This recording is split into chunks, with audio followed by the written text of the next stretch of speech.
Bueno, muy buenas noches. Hoy vamos a hablar de un tema muy importante dentro de la cardiología. Me refiero a la cardiopatía chagásica.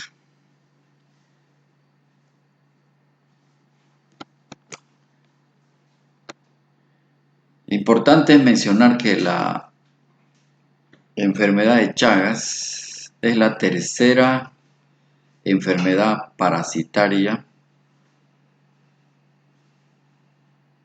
muy importante dentro de este grupo de enfermedades. Pero más importante es el hecho de que la enfermedad de Chagas es la principal enfermedad parasitaria que afecta al corazón. Es una enfermedad sistémica producida por un protozoario flagelado denominado Trypanosoma cruzi y que es transmitida por un vector que se comporta como un grupo de insectos que se alimentan de sangre. Si bien hay una variedad de estos insectos hematófagos, hay un género, una especie muy frecuente en nuestro país que la vamos a mencionar posteriormente. Esta no es una clase ciertamente de parasitología, pero es importante recordar algunos aspectos importantes, no solo del agente causal, que es el Trypanosoma cruzi, sino también del vector que la transmite, como ser la vinchuca, que es el nombre con el que la conocemos más frecuentemente.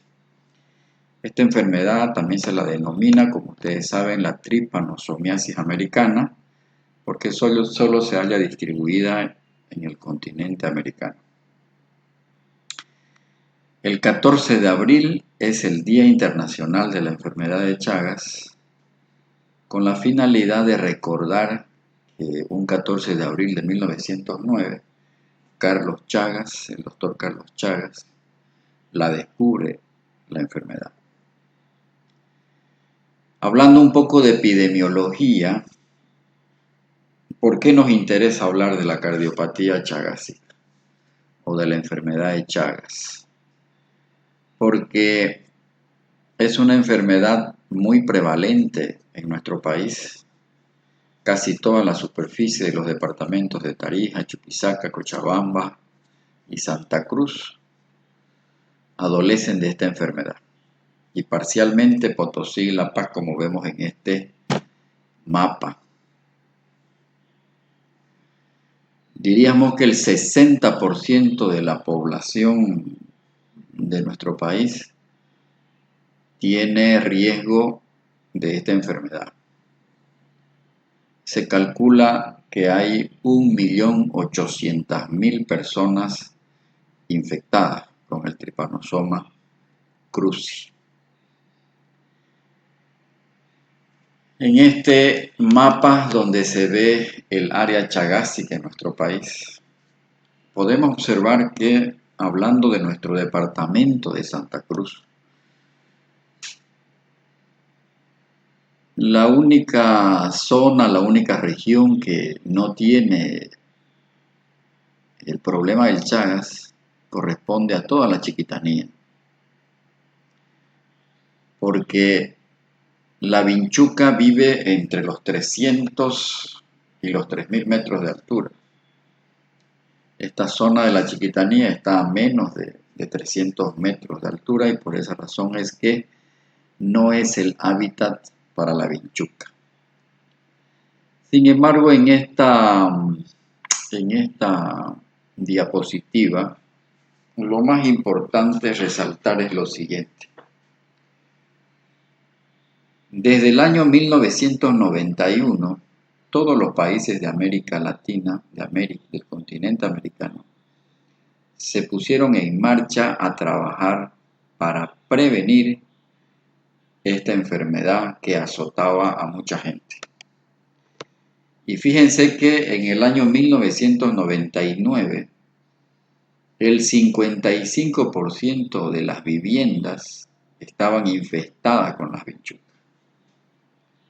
Es decir, más de la mitad de las viviendas tenían vinchucas.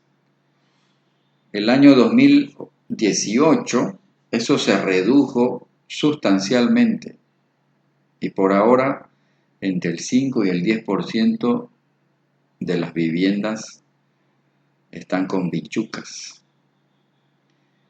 Es decir, ha habido un plan muy efectivo para mejorar la vivienda de las personas, de las familias, una campaña educativa muy importante, la fumigación, y por esa razón es que se ha reducido mucho el grado de infestación por las vinchucas. En cuanto a la epidemiología,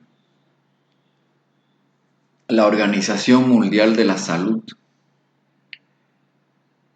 para los años 90 decía que 16 a 18 millones de personas sufrían la enfermedad de Chagas.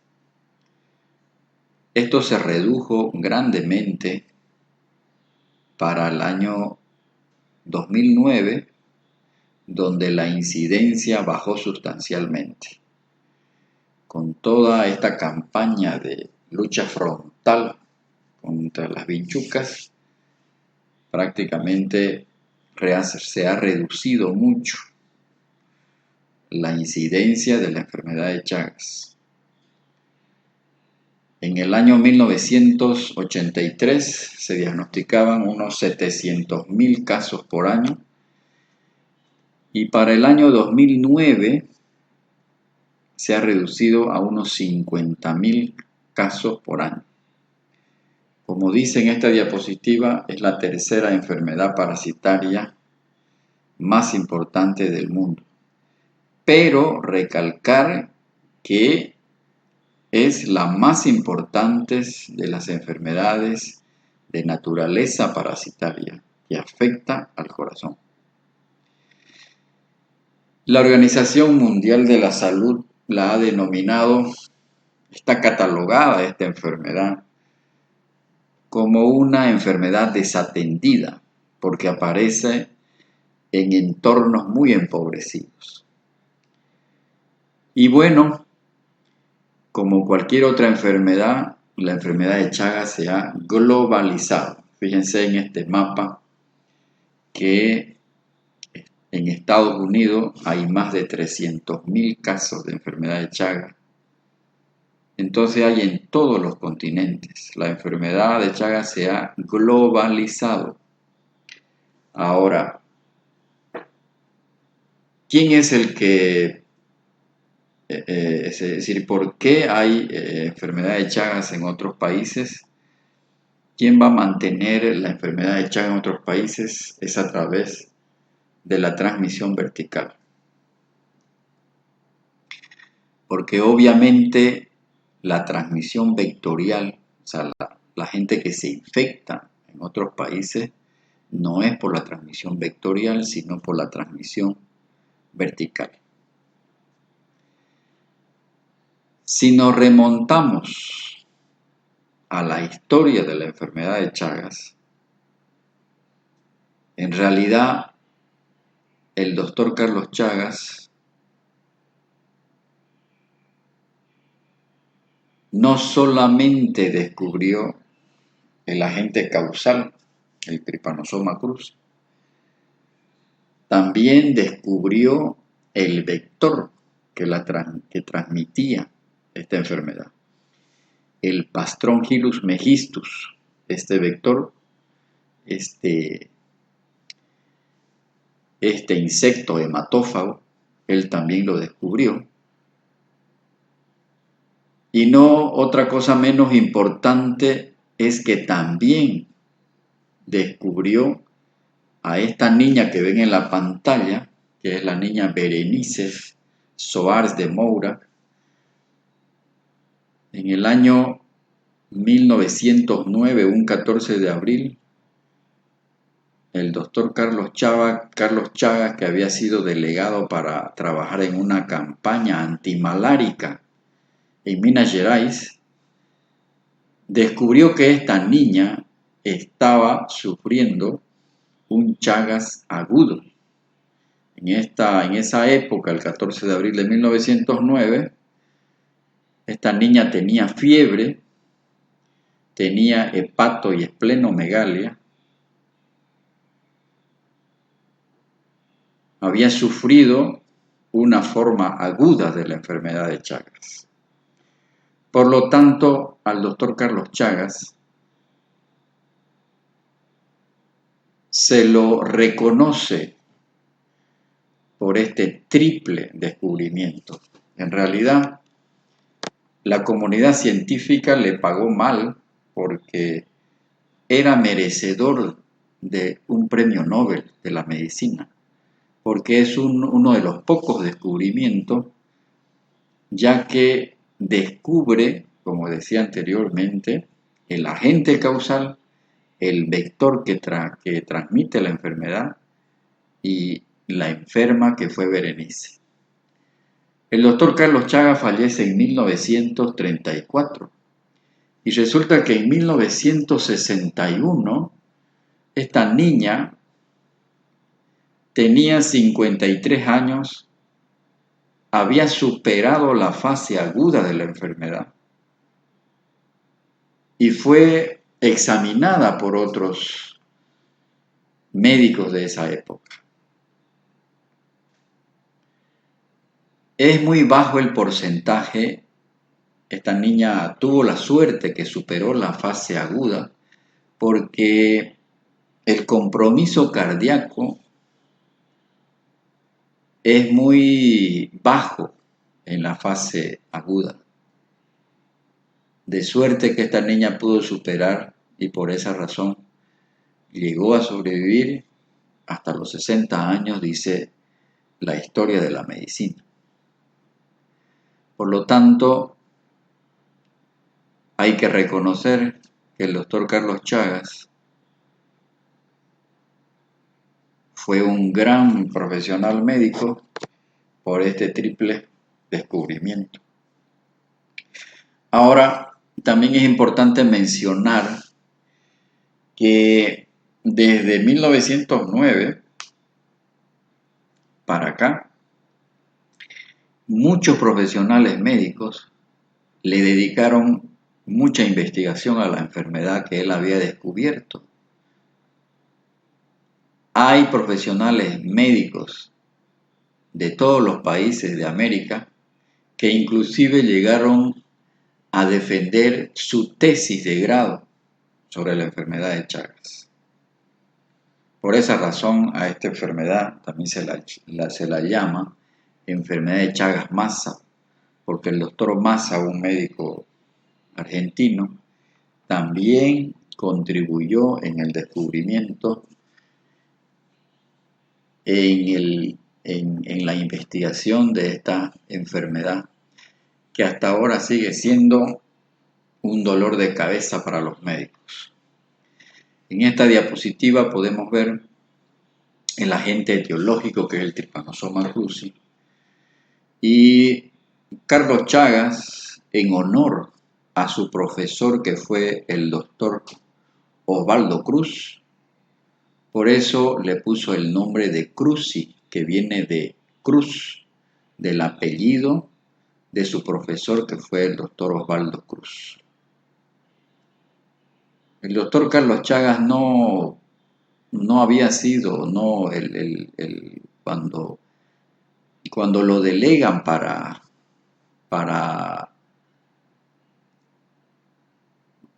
ir a esa zona, lo hizo pensando en la malaria, no lo hizo pensando en el Chagas, pero allá los moradores de esa zona de Minas Gerais, le comunicaron que habían muchos insectos hematófagos. Por lo tanto, ha sido muy interesante el descubrimiento de esta enfermedad. Quiero recordarles, mejor dicho, algunos elementos importantes del agente infeccioso. El Trypanosoma cruzi es un protozoario flagelado de la sangre y los tejidos y adopta diferentes formas en el insecto vector y el huésped vertebrado. Entonces, estas formas son el amastigote, el epimastigote y el tripomastigote. El tripomastigote tiene una forma fusiforme, se lo encuentra en el huésped vertebrado, es decir, en el reservorio, en los animales que se comportan como reservorios, incluido el hombre. Esta forma circula en la sangre y lo más importante es que es la forma infectante para el vector. Mide alrededor de 20 micras de longitud. Posee una membrana ondulante bordeada por un flagelo y un aspecto importante del Trypanosoma cruzi es que tiene un kinetoplasto y por el cual sale el flagelo por el extremo anterior. La otra forma parasitaria es el amastigote. Es redondeada u oval, se encuentra en el huésped vertebrado, en el hombre, se multiplica por división binaria, mide de 1.5 a 4 micras y no posee el flagelo que tiene el tripomastigote. Este amastigote, esta forma parasitaria, es la que forma los famosos nidos dentro del corazón, en la fibra miocárdica, en el sistema retículo endotelial, en los macrófagos. Y el epimastigote es también una forma fusiforme, se encuentra en el intestino medio del huésped invertebrado, es decir, de la vinchuca.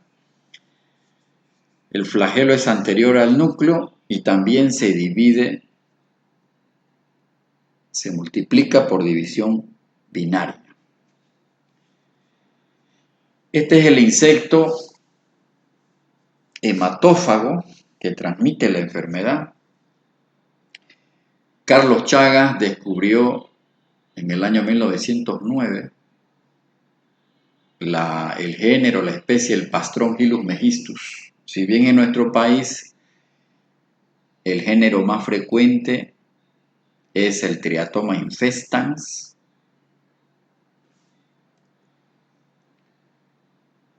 tienen un tamaño de 2 milímetros hasta unos 3 centímetros. Son de color pardo con un reborde de bandas transversales que se alternan en colores pardos y claros. La cabeza es afinada con 2 ligeras protuberancias que son los ojos. El cuerpo es plano, pero cuando se alimenta su abdomen se hincha. Es un insecto que tiene 6 patas y un par de antenas. Este insecto es un triatomíneo, tiene hábitos nocturnos, escapan a la luz y suelen esconderse en las grietas de las paredes. Por eso viven en los techos de paja y las paredes de adobe. Es hematófago y su picadura es indolora habitualmente. Interesante es que la vinchuca se torna infectante 20 días después de una ingestión de sangre infectada y permanece así toda su vida. La parasitología nos dice de que puede vivir un año aproximadamente la vinchuca. Es decir, que durante todo este tiempo ella puede infectar al hombre. La vinchuca se infecta al picar, al alimentarse de sangre de los reservorios, que pueden ser los perros, los gatos, la zarigüeya, y también se infecta, o sea, se adquiere la infección al picar al hombre. De esa forma ella se infecta. Y se dice que después de 2 semanas se torna infectante. Hablando ya del compromiso cardíaco, que es lo que nos interesa en esta clase, hay unas 5 teorías que explican la fisiopatología del compromiso miocárdico. Una de las teorías que tiene mayor sustento científico es la teoría inmunológica. A partir de las 8 semanas, por esa razón es que ya el organismo, el ser humano, ya produce anticuerpos contra los antígenos del Trypanosoma cruzi. Hay muchas teorías que explican la fisiopatología del compromiso cardíaco. De todas maneras, todos han coincidido que es multifactorial, hay muchos factores. Hay daño de tejido nervioso, hay alteración en la microvasculatura, los amastigotes producen inflamación, producen miocarditis, dañan el sistema eléctrico del corazón, el sistema excitoconductor. El Trypanosoma cruzi característicamente puede provocar aneurismas en el ápex, dilata las cámaras cardíacas. Muchos de los enfermos con cardiopatía chagásica crónica se pueden morir, pueden hacer una muerte súbita cardíaca. Inclusive, y no deja de ser frecuente, un 40% de los enfermos con cardiopatía chagásica se pueden morir sin que esté dilatado el corazón. El Trypanosoma cruzi es un parásito que produce mucho compromiso, produce necrosis, produce apoptosis, fundamentalmente de la punta cardíaca. Muchas veces uno cuando ve a un paciente en la consulta y le hace un electrocardiograma, muchas veces en el electrocardiograma se ve zonas de necrosis en la pared septal, porque esos nidos de los amastigotes producen necrosis de las células miocárdicas. En esta diapositiva se ve que existen 3 formas de transmisión de la enfermedad de Chagas. En la zona endémica lo que prevalece es la transmisión vectorial.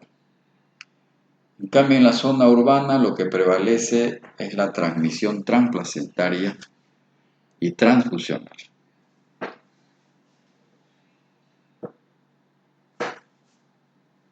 Cuando se empezó el trabajo de todos los países de América en la lucha frontal contra la enfermedad de Chagas, el 80% de los casos de enfermedad de Chagas se producían por transmisión vectorial por la picadura de la vinchuca.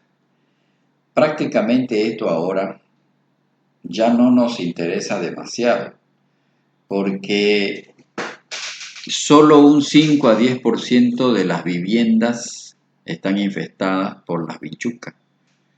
De manera que lo que más nos interesa ahora es la transmisión vertical o transplacentaria. Eso corresponde más o menos a un 16%. Es lo que nos debemos preocupar de esta enfermedad. Es decir, el 16% de las mujeres en edad fértil, de las mujeres que se embarazan, tienen una prueba positiva para Chagas. Es decir, la cero prevalencia de la enfermedad de Chagas en mujeres embarazadas es de un 16%.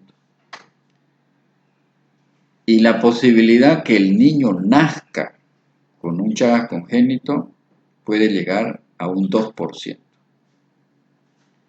Tampoco es preocupante ahora para nosotros el mecanismo a través de la transfusión de sangre, porque ahora se controla estrictamente la transfusión sanguínea. Entonces lo que más nos preocupa es la forma vertical. ¿Cuál es la evolución natural de la enfermedad de Chagas? Prácticamente ustedes, yo creo que ya no van a ver en su vida como profesionales un Chagas agudo, porque la transmisión vectorial ya casi no existe. El Chagas agudo se producía por la picadura de la vinchuca, y cuando la vinchuca picaba en la piel alrededor del ojo, era lo que producía este edema bipalpebral unilateral, que fue descrito por un médico argentino, el doctor Romaña. Entonces, esta forma aguda de Chagas prácticamente ya ni yo la he llegado a ver, y ustedes tampoco, yo creo que la van a ver en su vida profesional. Y tampoco van a ver un Chagas agudo por transfusión de sangre contaminada, porque ahora los bancos de sangre controlan estrictamente. Prácticamente cuando un enfermo es Chagas positivo, está condenado a no poder donar sangre. Entonces ya no van a poder ver probablemente esta forma aguda de Chagas. Fue el doctor Carlos Chagas que vio en la niña Berenice esta forma aguda. Esta forma aguda puede cursar con fiebre, con este edema bipalpebral unilateral que se llama el signo de Romaña-Maza, porque fueron estos dos autores que lo describieron. El niño puede tener hepatoesplenomegalia. Un bajo porcentaje del Chagas agudo se complica con miocarditis aguda y morirse. Es muy bajo el porcentaje. Por eso decía al principio, la niña Berenice superó el Chagas agudo y estaba viva a los 55 años. Chagas falleció en 1934 y en 1961 todavía médicos brasileños la llegaron a examinar a la niña. Quiere decir que esta niña superó la fase aguda del Chagas. Ahora, muy aparte es un Chagas agudo en un paciente que reactiva una forma crónica. Eso se está viendo mucho en pacientes con VIH. Por ejemplo, si un paciente con VIH está en fase indeterminada, es decir, ha pasado la fase aguda, entra a la fase crónica indeterminada en la que está asintomático, es serológicamente positivo para Chagas, no tiene ningún síntoma y, por desgracia, debuta con una inmunodepresión tipo VIH, en esos casos el paciente puede hacer una forma aguda de Chagas. Y en realidad esta forma aguda, una reactivación aguda en un paciente que tenía Chagas crónico indeterminado, no se muere en realidad por un problema de miocarditis, sino que lo más peligroso es que pueda ser una meningoencefalitis. De eso se puede morirse. Por esa razón es que ahora la norma dice que todo paciente, si el paciente viene de una zona endémica para Chagas, todo paciente portador de un VIH hay que hacerle una prueba serológica para Chagas, porque puede reactivarse el Chagas, es decir, esos amastigotes que estaban de los macrófagos, dentro del sistema retículo endotelial, que no tienen flagelo, pueden salir a la sangre y convertirse en tripomastigotes y hacer una forma aguda de Chagas. El Chagas agudo tiene una evolución hasta de unas 8 semanas y puede curar sin necesidad de ningún tratamiento. Obviamente que cuando uno diagnostica un Chagas agudo, pues tiene que hacerle tratamiento con los antiparasitarios. Entonces pasan las 8 a 10 semanas y el paciente pasa a una fase que se llama fase latente o fase intermedia. Y en esta etapa el paciente se encuentra serológicamente positivo, es decir, tiene unas 2 pruebas o 3 pruebas serológicas positivas para el Chagas, pero es un paciente totalmente asintomático. La literatura mundial dice que esta fase indeterminada, latente o intermedia, puede durar muchos años. Inclusive se ha visto enfermos que pueden estar hasta 20 años y están totalmente asintomáticos. Ahora, ¿qué porcentaje de los pacientes serológicamente positivos pueden hacer un compromiso cardíaco?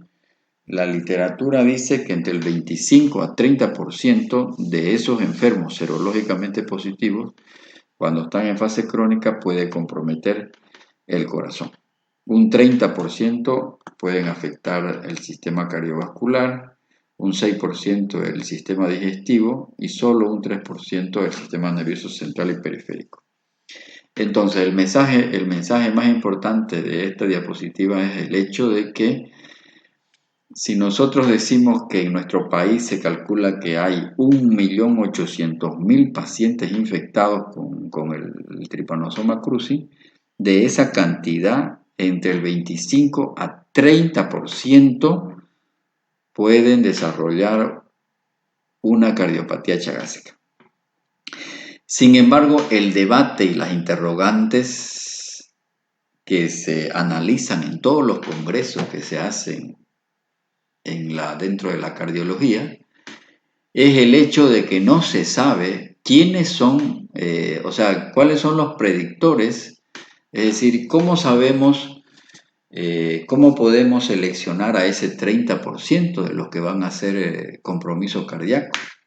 Entonces todavía la ciencia no ha dilucidado ni ha esclarecido ¿cómo detectamos a ese 30%? Porque el 70% puede estar en fase latente para toda su vida y nunca hacer un compromiso cardíaco intestinal.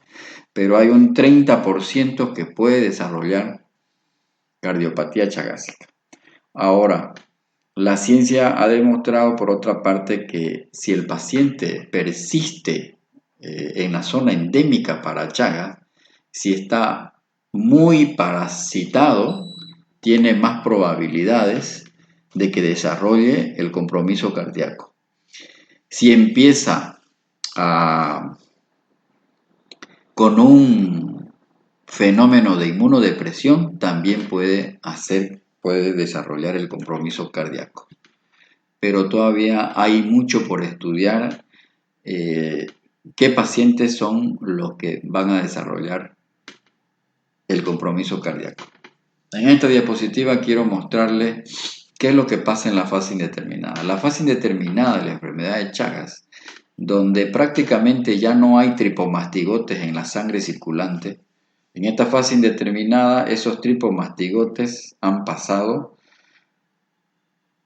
al interior de las células, es decir, se han convertido, han perdido su flagelo, su membrana ondulante, y han pasado a ser amastigotes. Estos amastigotes son los que van destruyendo la fibra miocárdica, producen apoptosis, producen inflamación, producen zonas de necrosis en el miocardio pueden producir los famosos aneurismas del ventrículo izquierdo. Entonces estos enfermos están totalmente asintomáticos, la duración es indefinida, pueden estar 10, 15, 20 años en forma asintomáticos. Obviamente tienen una serología positiva para Chagas, es decir, son serológicamente positivos y están condenados a no poder donar sangre. El grueso de los enfermos con Chagas están en esta fase indeterminada. ¿Qué hay que hacer con estos enfermos? Simplemente hacerle seguimiento cada año o cada 6 meses para detectar si alguno de ellos entra en ese 25 a 30% de los que van a hacer un compromiso cardíaco. Los métodos de diagnóstico del periodo crónico son los clásicos, digamos, son los comunes y corrientes. La Organización Mundial de la Salud recomienda hacer 2 pruebas. Son obviamente pruebas serológicas. Lo que hacen estas pruebas es detectar anticuerpos contra el antígeno que produce el Trypanosoma cruzi. Las 2 pruebas más comunes y corrientes que solicitamos son el HAI, la hemaglutinación indirecta, y el IFI. Dice la OMS, obliga al personal médico que tiene que pedir 2 pruebas. Si una de esas pruebas es negativa, es necesario hacer una prueba de ELISA. Lo cierto es que para hacer el diagnóstico de una enfermedad de Chagas en periodo crónico se necesitan 2 pruebas serológicas. ¿Cuáles son los criterios diagnósticos para decir que hay una cardiopatía chagásica crónica? En primer lugar, el paciente tiene que venir de una zona endémica para Chagas.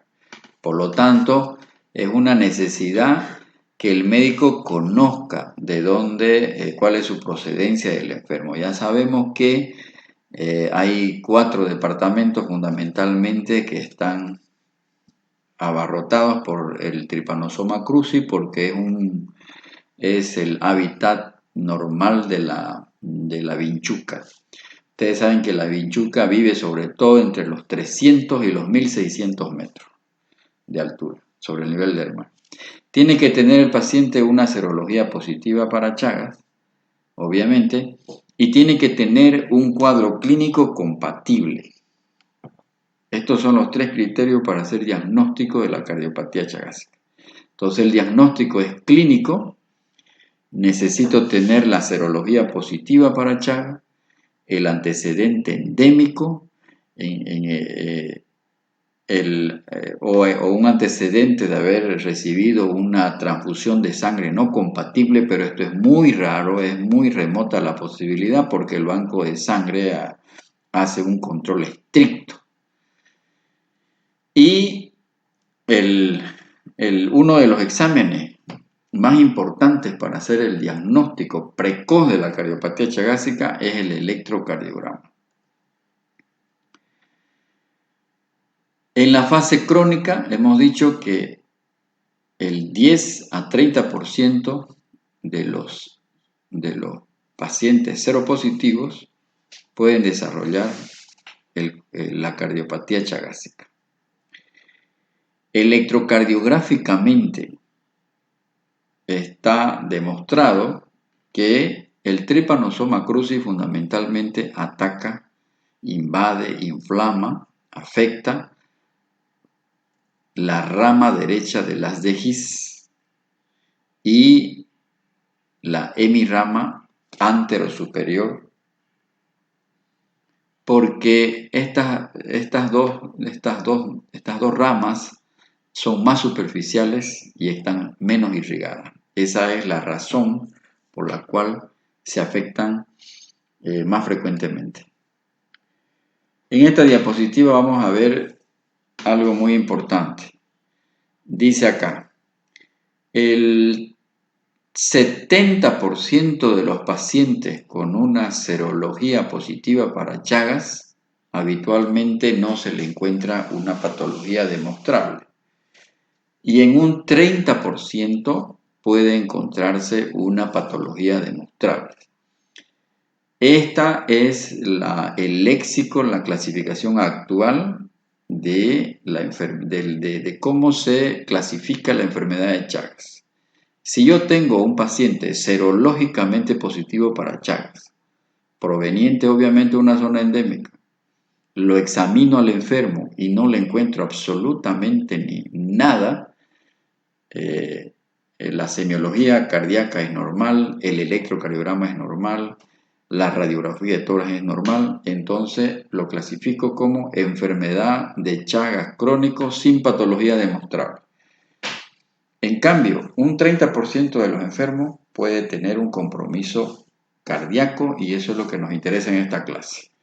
Entonces, estamos hablando de un 30% que puede, de ese universo de enfermos que están infectados, pueden desarrollar el compromiso cardíaco.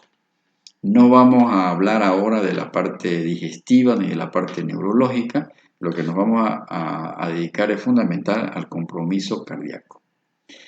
Entonces, todo paciente que tiene una serología positiva para Chagas, hay que hacerle una evaluación clínica. Y esta evaluación clínica lo que pretende es detectar en forma precoz si tiene compromiso cardíaco.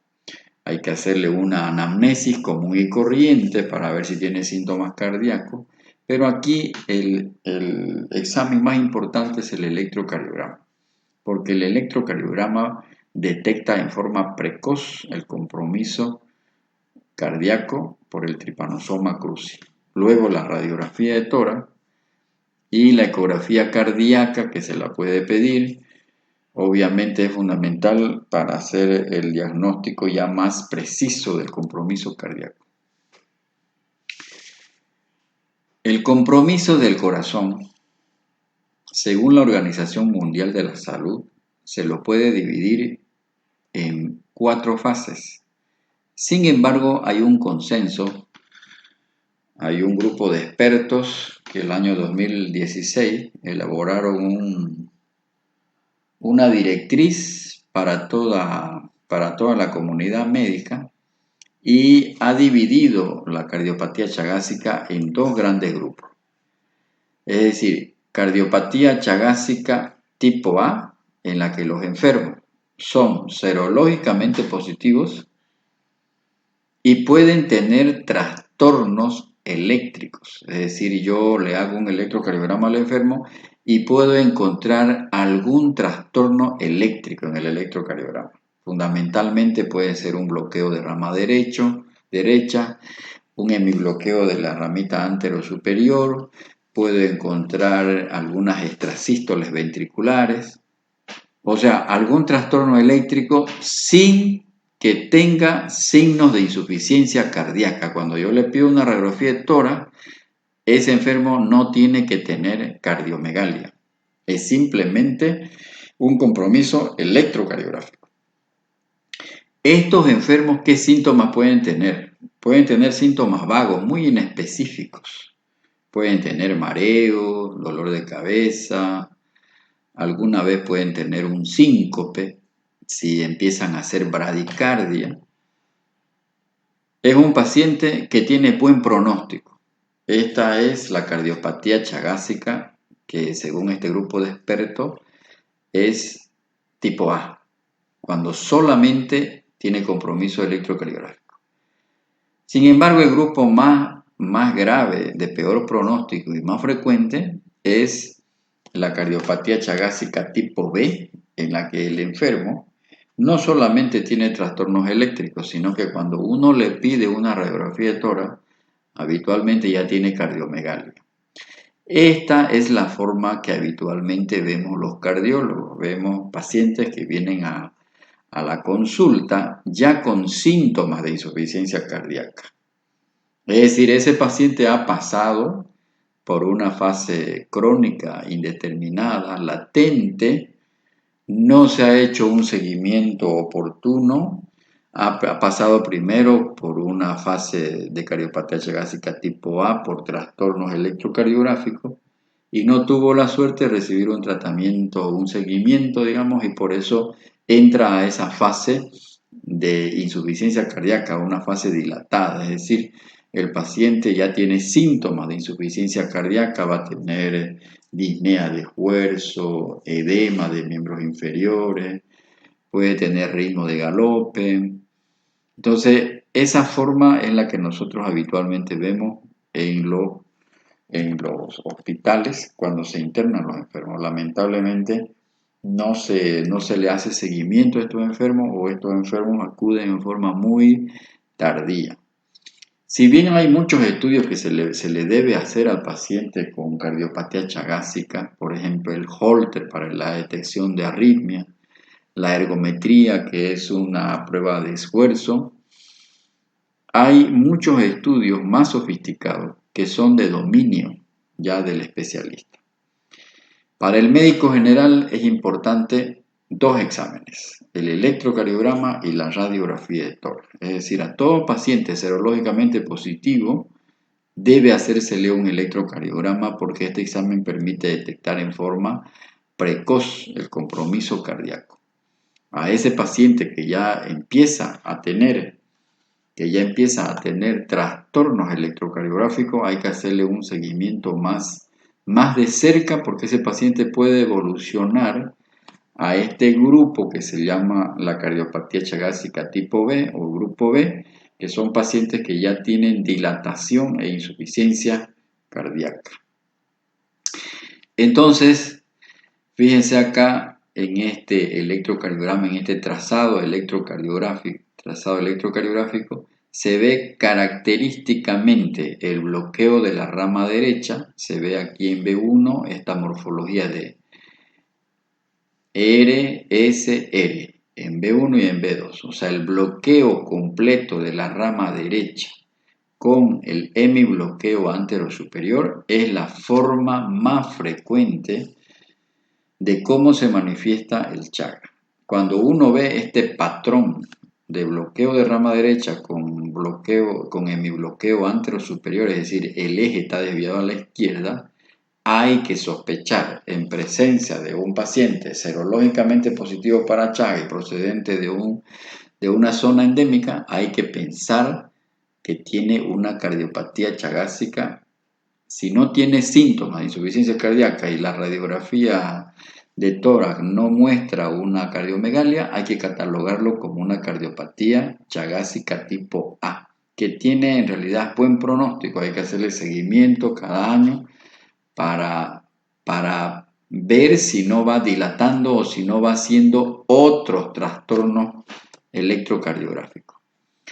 Acá, por ejemplo, se ve a un paciente, una radiografía donde se ve ya una dilatación cardíaca y una cardiomegalia grado 2 a 3, 31 años de edad, varón, ya con historia de disnea, de cansancio, con edema maleolar, y en el electrocardiograma ya se ve que tiene un bloqueo auriculoventricular completo. Es decir, esto sería una forma mixta de cardiopatía chagásica, porque tiene trastorno electrocardiográfico, pero también tiene dilatación cardíaca, es decir, en la radiografía se ve cardiomegalia. Este bloqueo completo este bloqueo auriculoventricular completo, donde hay una total asincronía entre las aurículas y los ventrículos, obviamente es candidato a que se le implante un marcapaso. Es decir, esta es una forma ya avanzada de cardiopatía chagásica. Y es la forma con la que habitualmente nos encontramos los médicos en la consulta médica o enfermos que se internan por síntomas de insuficiencia cardíaca. Aquí hay otra radiografía de otro paciente donde se ve también una cardiomegalia grado 3 para 4. Generalmente la cardiomegalia de la enfermedad de Chagas es global, o sea, produce una dilatación de las 4 cavidades. Correspondía a un varón de 50 años con disnea, con cansancio y con edema de miembros inferiores. Es decir, es un paciente ya con un compromiso crónico muy avanzado. Lo propio acá, hay dos imágenes radiológicas donde se ve también cardiomegalia. Un poquito de Chagas congénito. Hemos dicho anteriormente que un 16% de las mujeres en estado de gestación son seropositivas. Es una norma que en el control prenatal se le pida una serología para Chagas a todas las mujeres. Es un pecado que el médico no lo haga. Y hay que hacerle una prueba al recién nacido para saber si no ha adquirido por transmisión vertical la enfermedad. Importantísimo es pesquisar, hacer la prueba de tamizaje a todos los recién nacidos, porque el Chagas agudo, en estos casos de transmisión vertical, se cura 100% con tratamiento antiparasitario. Esa es la importancia. Y todavía en nuestro país hay un porcentaje muy alto. Bolivia es uno de los países que tiene un porcentaje muy alto de la seroprevalencia en mujeres embarazadas, un 16%. Hay países vecinos como Argentina, Brasil, Chile que tienen una prevalencia muy baja. Es decir, esto es muy preocupante porque si el niño no hace el tratamiento, pues es un niño que está condenado a después hacer un compromiso crónico ya más allá de las 8 semanas. Y el tratamiento con el Dexnidazol, que es el único antiparasitario que hay ahorita disponible, produce una cura del 100%. Ahora, hay mujeres embarazadas que pueden tener aborto o nacimientos prematuros. Entonces, la mayoría de las pacientes en edad fértil se encuentran en etapa crónica asintomática. Entonces, se embarazan, se le hace la prueba y salen positivas en un 16%. Hay todo un protocolo, que eso ustedes van a llevar cuando lleven ginecología. Hay todo un protocolo para el manejo del Chagas congénito. ¿Qué es lo que hay que hacer con una madre serológicamente positiva? ¿No es verdad? Que se detecta durante el embarazo. Esta es una diapositiva en la que muestra todo lo que produce el Trypanosoma cruzi a nivel cardíaco. Dilatación cardíaca, se ve mucha arritmia. El Trypanosoma cruzi es uno de los parásitos que es muy arritmogénico, produce muchas arritmias. Un 40% de los pacientes que tienen cardiopatía chagásica crónica hacen muerte súbita cardíaca por arritmias ventriculares malignas. Por esa razón el electrocardiograma es muy importante. Recordando entonces la evolución natural de la enfermedad de Chagas, el 20 a 30% de toda esa población serológicamente positiva para enfermedad de Chagas, el 20 a 30% del porcentaje desarrolla un compromiso cardíaco. Los signos tempranos se los ve en el electrocardiograma, como decíamos anteriormente, bloqueo de rama derecha y bloqueo fascicular anterior izquierdo. Estos pacientes, cuando no se los controla, pueden progresar a una dilatación cardíaca con síntomas de insuficiencia cardíaca. El 40% de los enfermos con enfermedad de Chagas pueden tener el famoso aneurisma apical, y eso se detecta por ecocardiografía. Cuando un paciente en el electrocardiograma se ve una onda Q de necrosis en V1 y en V2, eso es muy sugestivo de que pueda tener aneurisma apical. Estos aneurismas apicales del ventrículo izquierdo son potencialmente embolígenos. Casi la mitad de los enfermos con Chagas tienen riesgo de desarrollar accidente cerebrovascular isquémico por la presencia de estos aneurismas. El aneurisma de ventrículo izquierdo produce 3 complicaciones. Produce síntomas de insuficiencia cardíaca porque hay sangre que se introduce en ese aneurisma y produce un robo sistólico del gasto cardíaco. Segundo, el aneurisma puede provocar arritmias ventriculares malignas, tipo fibrilación ventricular, taquicardia ventricular que lo lleva a paro cardíaco. Y tercero, en esos aneurismas se producen trombos y esos trombos salen y van y se enclavan habitualmente en la arteria cerebral media. En el electrocardiograma es muy frecuente encontrar esta arritmia. Se dice que las extrasístoles ventriculares son las arritmias o es la arritmia más frecuente en el paciente chagásico. Aquí se ve una extrasístole ventricular que está caracterizada por tres elementos. Se ve un QRS ancho mayor a 0,11 segundos. La onda T es opuesta a la onda P. Hay una pausa compensadora y no se observan ondas P. Es decir, una extrasístole ventricular tiene estas 3 características: ausencia de onda P, QRS ancho y el segmento ST y la onda T es opuesto a la polaridad de la onda L. Las extrasístoles ventriculares son sumamente frecuentes en la enfermedad de Chagas. También el trypanosoma cruzi puede provocar diversos bloqueos aurículos ventriculares hasta el bloqueo AV completo, que es un motivo para implantar marcapaso. Estas 2 revistas, Lancet en el 2010 y la New England Journal of Medicine en el 2006, elaboraron estos factores pronósticos en la cardiopatía chagásica. Se le da un puntaje de 5 al paciente que tiene síntomas de insuficiencia cardíaca. También se le da un valor de 5 al paciente que tiene cardiomegalia por la radiografía.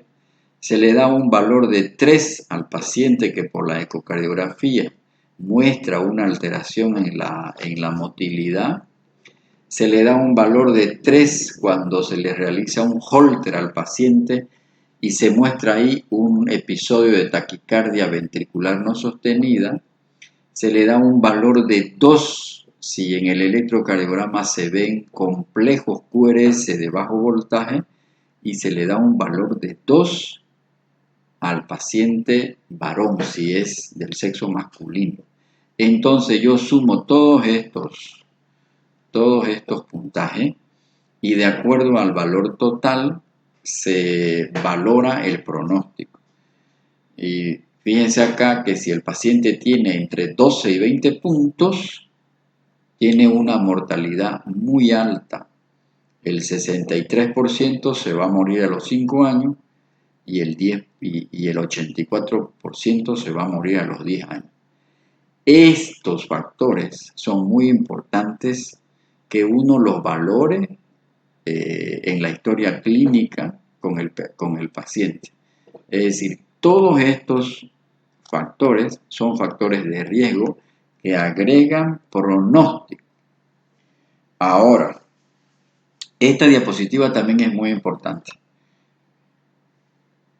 Se ha popularizado que el bloqueo, cuando uno ve un electrocardiograma con un bloqueo completo de rama derecha o un hemibloqueo antero superior izquierdo, es lo más frecuente del Chagas. Pero fíjense que la diapositiva dice de que la presencia de este bloqueo no se asocia a una alta mortalidad. O sea, es frecuente, pero es de buen pronóstico. O sea que no hay que asustarse. No es lo mismo cuando en el otro extremo, cuando tenemos pacientes que tienen bloqueo completo de rama izquierda. Cuando se bloquea la rama izquierda del haz de His, prácticamente el pronóstico es malo. La presencia de ondas Q patológicas o la presencia de fibrilación auricular en un paciente con enfermedad de Chagas también tiene un peor pronóstico. Es decir que el electrocardiograma, además de ser un examen que permite diagnosticar en forma precoz el compromiso cardíaco, también nos ayuda a elaborar un pronóstico. El bloqueo completo de rama derecha, cuando se asocia al bloqueo de la ramita posterior-inferior, la literatura mundial ha dicho que tiene también mal pronóstico. Entonces, muy importante. Un 30-40% de los enfermos con Chagas necesitan de este dispositivo que se llama marcapasos. Entonces, estos enfermos tienen buen pronóstico cuando solamente tienen compromiso eléctrico, es decir, el paciente solamente puede tener un bloqueo AV completo que cursa con bradicardia, obviamente, un enfermo que viene con historia de cansancio, puede venir con historia de que tiene mareos. Alguna vez la familia dice, sí, doctor, se desmayó y se cayó al suelo y más cosas. Entonces hay que examinar bien a este enfermo porque puede tener bradicardia y la bradicardia sea por un bloqueo AV total. Se le pone marcapaso a estos enfermos.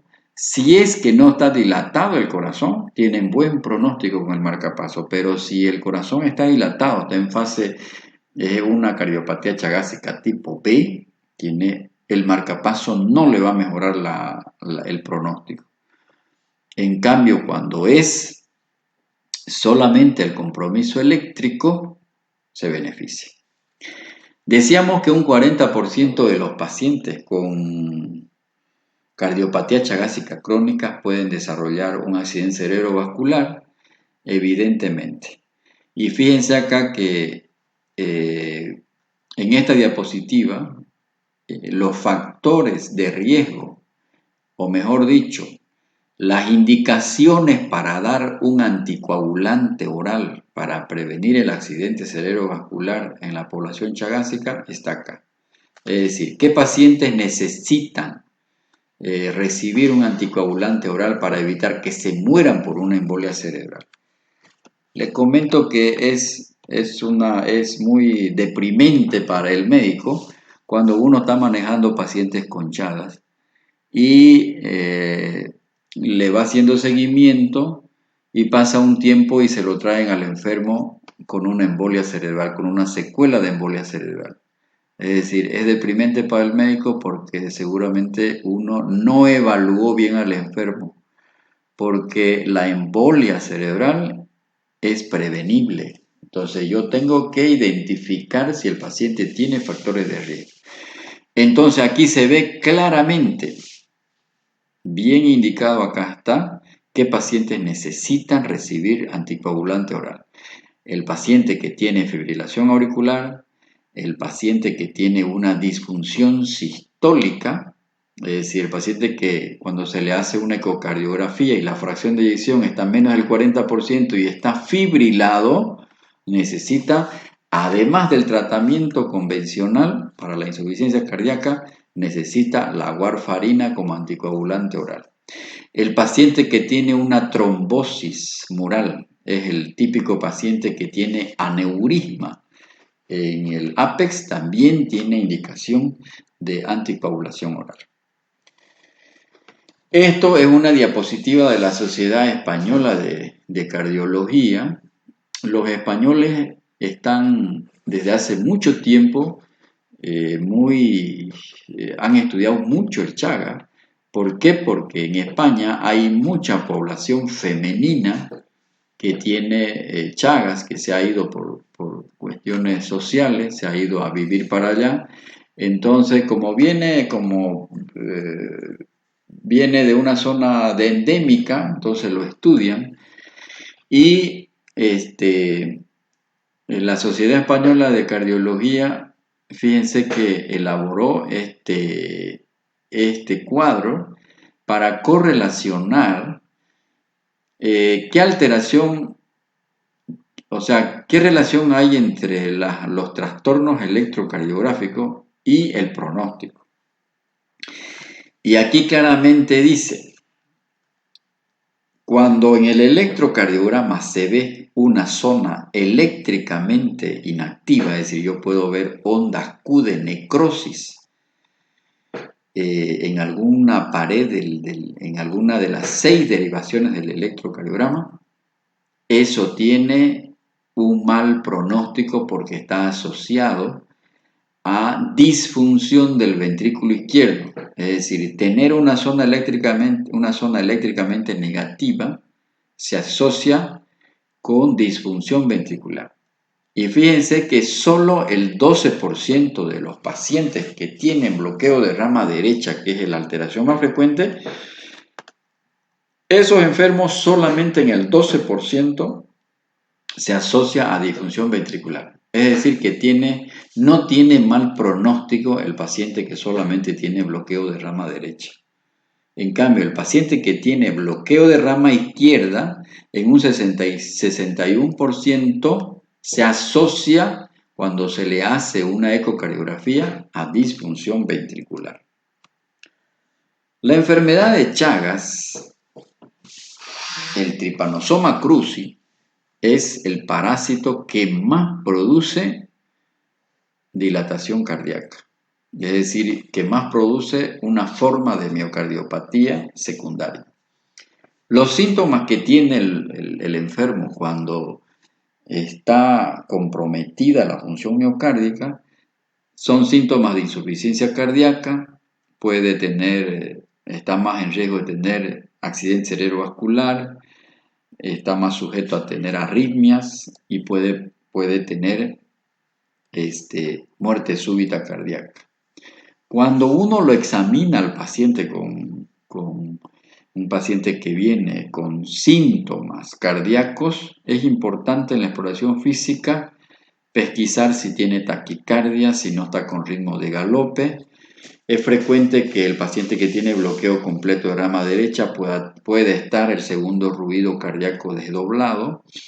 Puede tener soplos de insuficiencia mitral o de insuficiencia tricuspidia cuando está en fase muy avanzada, cuando una radiografía revela que hay cardiomegalia. Ese paciente puede tener soplo, pero no por compromiso orgánico de las válvulas, sino por dilatación de las cavidades. O sea, la dilatación de las cavidades del ventrículo izquierdo o del ventrículo derecho produce incompetencia de la válvula mitral o incompetencia de la válvula tricuspidia, pero no por alteración estructural de las válvulas como en una fiebre reumática. Es importante saber si está en ritmo regular o en ritmo irregular. Una de las arritmias más frecuentes encontradas en los pacientes con enfermedad de Chagas es la fibrilación auricular. Y cuando hay fibrilación auricular, ese paciente tiene más riesgo de desarrollar insuficiencia cardíaca y es un candidato a indicarle un anticoagulante oral porque esta arritmia puede llevarle a un accidente cerebrovascular. En esta radiografía se ve una cardiomegalia grado 3. Es deprimente ver a un enfermo con síntomas de insuficiencia cardíaca, se le saca una radiografía de tórax y uno ve un corazón muy dilatado. Los radiólogos le llamaron cor bovis cuando el corazón está muy dilatado, o sea, queriendo decir que es como un corazón de vaca, muy dilatado, muy grande. Esa es una fase muy avanzada.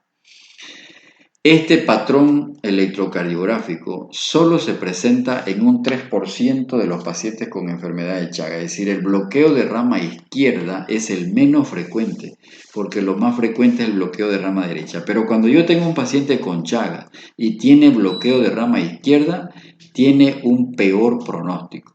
El bloqueo de rama izquierda lo vamos a ver en la derivación de 1, en ABL, en B5 y B6, un QRS ancho. Un paciente cuando está en insuficiencia cardíaca se lo debe tratar, es decir, cuando está dilatado, cuando viene por síntomas de insuficiencia cardíaca y se le pide una radiografía de tórax y me sale una cardiomegalia, le hago una ecografía cardíaca y la fracción de eyección está menos del 40%, estamos frente a un paciente que tiene insuficiencia cardíaca. Entonces, se lo trata como cualquier paciente para insuficiencia cardíaca. ¿Cuál es el tratamiento de la insuficiencia cardíaca? Lo vamos a ver cuando veamos el capítulo de insuficiencia cardíaca. Hay que dar inhibidores de la enzima convertidora en angiotensina o antagonistas de los receptores de angiotensina, diuréticos de ACE en el caso que esté edematizado el paciente, espironolactona, digital en el caso que esté fibrilado, y si yo encuentro algún factor de riesgo para accidente cerebrovascular, por ejemplo, que esté fibrilado o que esté muy dilatado, tengo que indicarle anticoagulante. Es decir, el tratamiento del paciente con cardiopatía chagásica crónica en fase dilatada no tiene nada distinto a cualquier paciente en estado de insuficiencia cardíaca. Se trata de la misma forma. ¿Cuáles son los predictores de muerte súbita en la enfermedad de Chagas? Hay criterios clínicos, por ejemplo, el paciente que tiene insuficiencia cardíaca en clase 3 o clase 4 tiene alto riesgo de muerte súbita. Paciente que ha tenido historia de síncope, si es varón y si tiene antecedentes de algún episodio de taquicardia ventricular sostenida o no sostenida por el Holter, también tiene riesgo de muerte súbita. Los criterios ecocardiográficos son los siguientes. Cuando se le hace una ecocardiografía y el paciente tiene una fracción de eyección menor del 40%, también es predictor de muerte súbita. La presencia de aneurismas también es un predictor de muerte súbita. Los trastornos de motilidad también es un factor predictor de muerte súbita. Esto es muy importante porque la experiencia a mí me ha enseñado en estos 12 años que tengo de cardiólogo. Yo llevo seguimiento de muchos enfermos en el hospital y en la consulta particular, y a veces uno como médico no identifica predictores de muerte súbita. Y cuando acuerda, tiene la noticia de que falleció el enfermo. Entonces, hay cómo prever la muerte súbita. Hay drogas muy efectivas para prevenir la muerte súbita en la enfermedad de Chagas, así como la insuficiencia cardíaca. Una de esas drogas es la miodarona. Como los enfermos con Chagas tienen mucho riesgo de arritmias cardíacas, la miodarona es una droga que previene la muerte súbita. La espironolactona es también una droga que previene la muerte súbita.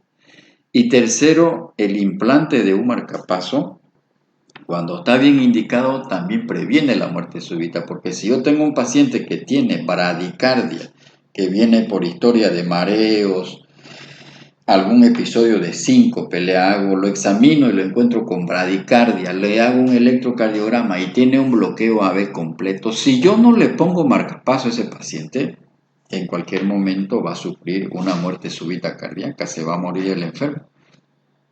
Y fue una muerte que yo la pude prevenir, porque implantándole un marcapaso yo pude prevenir la muerte súbita. Todo paciente con enfermedad de Chagas se necesita hacerle una ecografía cardíaca. La ecografía cardíaca me va a permitir valorar bien las cavidades cardíacas, me va a permitir saber cuánto es su fracción de eyección. Si la fracción de eyección del ventrículo izquierdo es menor del 40%, ese es un paciente que tiene mal pronóstico porque ese paciente está en insuficiencia cardíaca. Pero ya saben ustedes también que la ecocardiografía es fundamental para detectar, como en esta ecocardiografía, que se ve un aneurisma de la punta, un aneurisma del ápex. El aneurisma está muy asociado a muerte súbita cardíaca, accidente cerebrovascular, a arritmias y a insuficiencia cardíaca. Entonces la ecocardiografía es un examen fundamental en los pacientes con enfermedad de Chagas. Y finalmente, un poco de tratamiento antiparasitario, que ustedes no van a llegar a hacer tratamientos antiparasitarios en sus enfermos, porque obviamente los pacientes que requieren tratamiento con parasiticidas son muy pocos. Solamente en algunos casos se indica que, por ejemplo, en Chagas congénito, un niño que vino de una madre serológicamente positiva, el pediatra, el neonatólogo, detectó que el niño nació con un Chagas congénito, a esos niños hay que hacerle tratamiento y eso lo hace el pediatra o el neonatólogo. Entonces, la única droga disponible para tratar la enfermedad de Chagas, el Chagas agudo en estos casos. Todo Chagas agudo necesita tratamiento, independientemente de la forma de transmisión. Es lo típico de los niños, la población que más necesita tratamiento con antiparasitario es los niños que nacen, los niños que han adquirido la infección por transmisión vertical. Segundo, un accidente de laboratorio por haber recibido una transfusión de sangre no compatible, que eso tiene que ser un accidente porque ahora los bancos controlan estrictamente la transfusión de sangre.